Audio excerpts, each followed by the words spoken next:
மத்திய இணையமைச்சர் என்ன சொல்றாருன்னா, இந்த அமெரிக்கா முதலீடுகள் ஈர்க்கிறதுனால சர்ச்சை ஏதாச்சும் வரும் தமிழகத்துக்கு வந்ததுனால முதலமைச்சர், அதனால அதை மறைக்கிறதுக்காண்டி திருமாவளவனும் முதலமைச்சர் நாடகாரதா எல்முருகன் சொல்றாரு.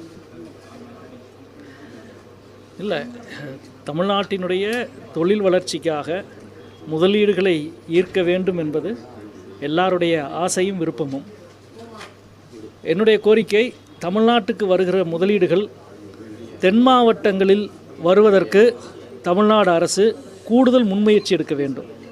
ஏன்னா பெரும்பாலான முதலீடுகள் சென்னை வட மாவட்டங்களிலும் மேற்கு மாவட்டங்களிலும் தான் வருகிறது. ஒப்பீட்டளவில் தென் மாவட்டங்கள் தொடர்ந்து பின்தங்கி இருக்கிறது. அதை முறிப்பதற்கான கண்டிப்பாக முதலீடு செய்ய வருகிறவர்கள் ஒரு மாநிலத்தின் பரந்த சமமான வளர்ச்சிக்கு முக்கியத்துவம் கொடுக்க வேண்டும் என்று நினைக்க மாட்டாங்க. ஆனால் ஒரு அரசு தான் அதை நடத்தணும். ஸோ தென் மாவட்டத்தில் முதலீடு செய்தால், தொழில்களை துவங்கினால் கூடுதல் முன்னுரிமையும் கூடுதல் சலுகையும் வழங்கி வருகிற முதலீடுகளை மதுரையை மையப்படுத்திய முதலீடுகளாக மாற்ற மாண்புமிகு தமிழக முதல்வர் கூடுதலாக முன்முயற்சி செய்ய வேண்டும், கூடுதலாக உதவ வேண்டும் என்று கேட்டுக்கொள்கிறேன். மதுரை மாவட்டங்களுக்கு 50 கோடி ரூபாய் தான் ஒதுக்கிட்டதாக ஒரு தகவலும் இருக்குது. இல்லை, அப்படி இல்லையா? ஆமாம் சார். இந்த வந்திருக்க முதலீடு இல்லையா? இல்லை, அதாவது வந்திருக்கிற கையெழுத்தான முதலீடுகள் விவரங்களை நானும் தொடர்ச்சியாக அதை பார்த்து கொண்டும் ஃபாலோ பண்ணிட்டு தான் இருக்கிறேன். போதுமானதாக தமிழ்நாட்டுக்கு இப்போ வந்திருக்கிற முதலீடுகளில் தென் மாவட்டங்களுக்கு போதுமானதாக இல்லை. எனவே தென் மாவட்டங்களில் தொழில் வளர்ச்சிக்கு கூடுதல் முன்னுரிமை கொடுக்க வேண்டும். அப்படி முன்னுரிமை கொடுக்கிற விஷயத்தில் மாநில முதல்வர் அவர்கள் கூடுதல் கவனம் செலுத்த வேண்டும். இது தொடர்ந்து சென்னையை உள்ளிட்ட காஞ்சிபுரம், செங்கல்பட்டு என்ற மாவட்டங்களில் மட்டுமே தொழில்களும் முதலீடும் வருவதென்பது அந்த மாவட்டத்திற்கு மக்களுக்கே நல்லதில்லை.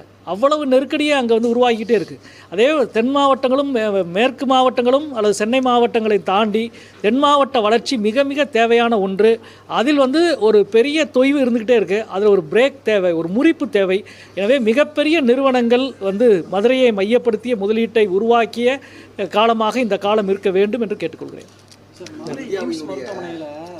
சுற்றுச்சூழல் அனுமதி தமிழக அரசு தான் வழங்கியிருக்காங்க.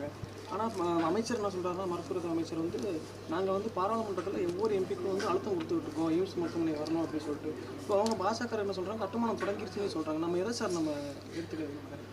அதாவது நாடாளுமன்றத்தில் இந்த கடைசி கூட்டத்தொடரில் மத்திய சுகாதாரத்துறை அமைச்சர் திரு நட்டா அவர்கள் மதுரை எய்ம்ஸ் மொத்தமாக தமிழ்நாட்டினுடைய எய்ம்ஸ் பற்றிய கேள்விக்கு அவர் பதில் கொடுத்தார். அதை ஒட்டி தான் நாங்கள்லாம் பேசணும். அந்த பதிலில் மதுரை எய்ம்ஸ் விவரமே இல்லை. ஏன் இல்லைன்னா, டெண்டர் விடுறதில் டெக்னிக்கல் எரர் ஆயிடுச்சு, எனவே நாங்கள் பட்டியலில் சேர்க்கலன்னு இருக்காங்க.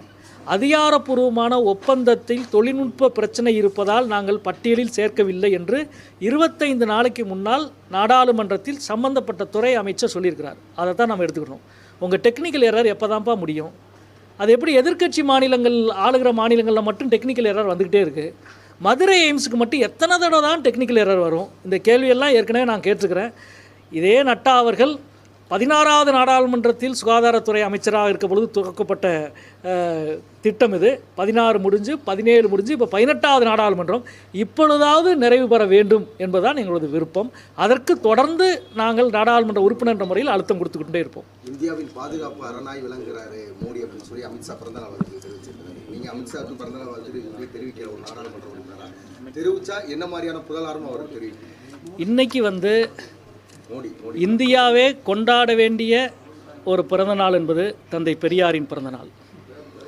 நான் என்னுடைய ஹீரோவை தான் பேசுவேன், வில்லன்களை பேசுவது எனக்கு வேலை இல்லை. நான் என்னுடைய கதாநாயகனை கொண்டாடுவேன். தந்தை பெரியார் இந்தியா முழுவதும் எதிரொலிக்க வேண்டிய ஒரு தினம் இது, ஒரு நாள் இது.